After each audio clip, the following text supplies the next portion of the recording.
Most people think morality makes them strong. It doesn't. It makes them predictable. Look closely at who hesitates, who apologizes too fast, who feels guilty for wanting more.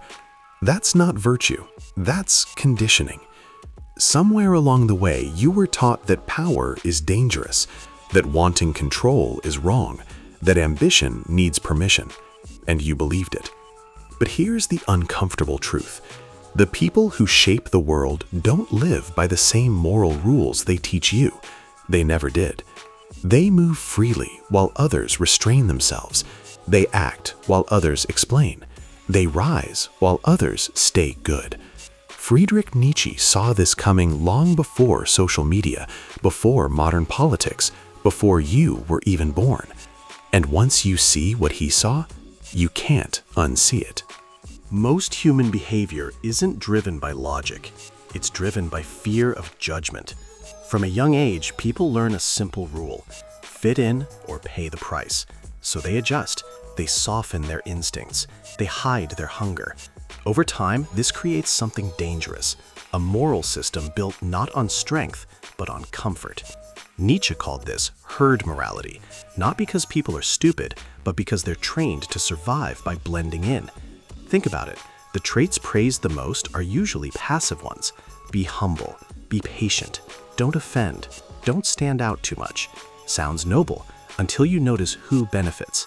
People who follow these rules learn to police themselves. They hesitate before speaking. They feel guilt for wanting authority. They confuse restraint with virtue. This isn't accidental. A controlled population doesn't need chains. It needs beliefs. Beliefs that say power is dirty, that dominance is immoral, that assertiveness equals arrogance. So instead of asking, "What do I want?" people ask, "What's acceptable?" And that question slowly kills personal power. Nietzsche understood that morality isn't neutral. It's a tool, a psychological structure that decides who is allowed to rise and who must stay small. Look at how resentment works. Those who lack power rarely attack power directly. They attack it morally. They label confidence as selfish, leadership as tyranny, strength as cruelty, not because it's true, but because it protects them from facing their own weakness. This creates a subtle reversal. The strong begin to doubt themselves. The bold start explaining instead of acting. The capable feel pressure to shrink. And the people who never had power to begin with, they feel righteous. This is the foundation most people stand on, a moral system that rewards suppression and punishes expansion. Once you see this pattern, you start noticing it everywhere, in workplaces, in relationships, in the way people react when someone refuses to apologize for existing. This isn't about being evil. It's about understanding the psychological rules running beneath the surface. And most people never even realize they're playing a game designed to keep them small. Here's where most people get it wrong. They think morality collapses society. They think without it, everything turns chaotic, violent, uncontrolled. That belief alone keeps them obedient. Because the real question isn't, do we need morality? It's, whose morality are we following? Most rules people defend weren't designed for leaders. They were designed for the masses, for predictability, for order. Ask yourself something uncomfortable. Why is ambition praised in theory, but punished in real life? Why do confident people get labeled toxic so fast? Why does setting boundaries make others uneasy? Because weak morality doesn't stop harm, it stops movement. It teaches people to mistrust their instincts, to doubt their authority over their own life, to confuse external approval with inner strength. Nietzsche saw morality split into two types, one born from strength, the other born from resentment. The first creates values, the second enforces limits. And most people never realize which one they're living under. Look at how society treats winners, admired publicly, resented privately. Success is celebrated as long as it stays distant, as long as it doesn't threaten anyone nearby. The moment someone rises too fast, too confidently, too unapologetically, morality shows up as a weapon. Suddenly, it's not about behavior, it's about character. You're selfish, you've changed, you think you're better than us. Notice the pattern. It's never, "You're wrong," it's, "You're dangerous." That's not ethics, that's fear dressed as principle. Weak morality doesn't ask, "Is this true?" It asks, does this protect my position? And here's the flip most people miss. Strong morality doesn't beg for permission. It doesn't need consensus. It comes from self-trust, from the ability to stand alone without needing moral cover. That's why challenging morality feels risky, because you're not just questioning rules, you're stepping outside the psychological safety net. And once you do, you start seeing something clearly. Most people aren't moral because they're good. They're moral because they're afraid. Afraid of being judged, afraid of being isolated, afraid of what happens when they stop apologizing for wanting more. That's the belief most never flip. If this is starting to feel uncomfortable, that's a good sign. It means you're noticing patterns most people ignore. The quiet pressure, the unspoken rules, the way morality gets used when someone steps out of line. Most viewers hear this and scroll past. They don't want to question the framework they live inside. But if you're still here, you're already separating yourself. This isn't entertainment, it's calibration. And when something sharpens your perception like this, it's worth marking the moment. A simple like tells the algorithm you're paying attention, and it keeps content like this visible before it gets softened, diluted, or buried.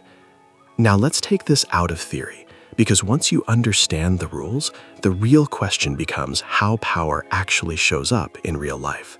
Power never announces itself, it signals.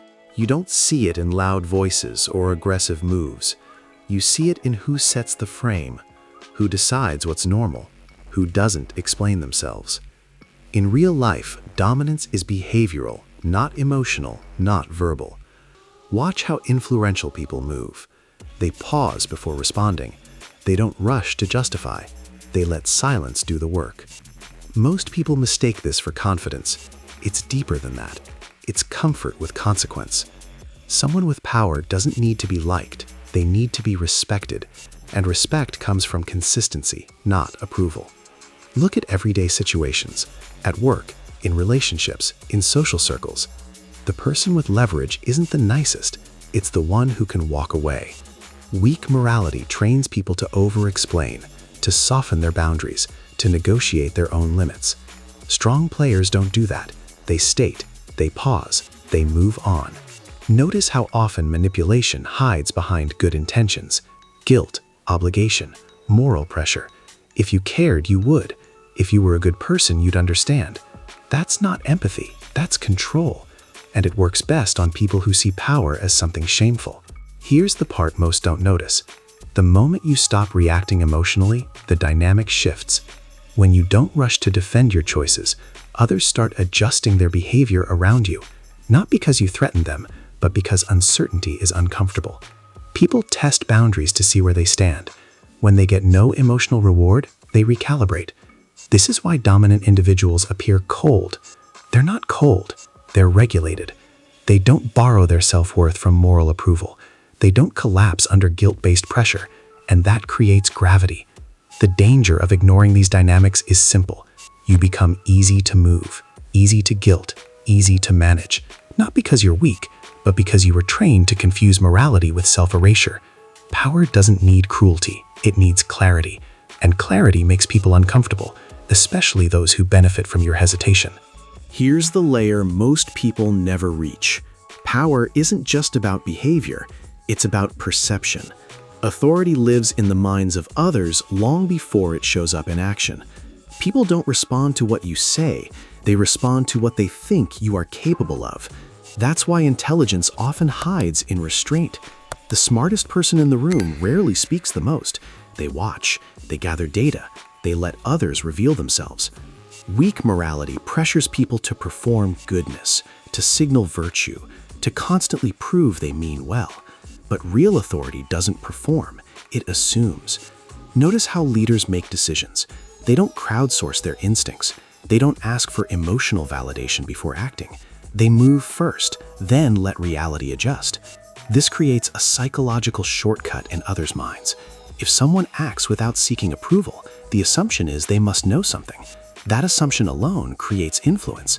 Another hidden mechanism is predictability. People feel safe around those they can predict, but they defer to those they can't fully read. Uncertainty creates respect, not fear, respect. When people can't anticipate your reactions, they choose their behavior more carefully. This is why oversharing kills authority.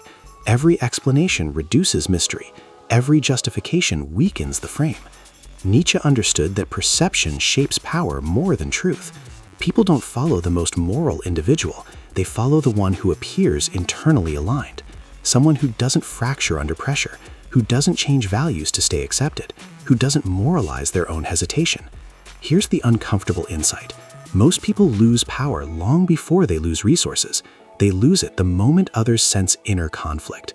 Doubt leaks, guilt signals, hesitation communicates uncertainty, and uncertainty invites challenge. Strong inner alignment creates a silent message. This person is not easily moved. No threats, no dominance displays, just coherence. That's what people respond to. That's what makes authority feel natural instead of forced. And once you understand this, you start seeing why some people rise without trying, while others try endlessly and never do.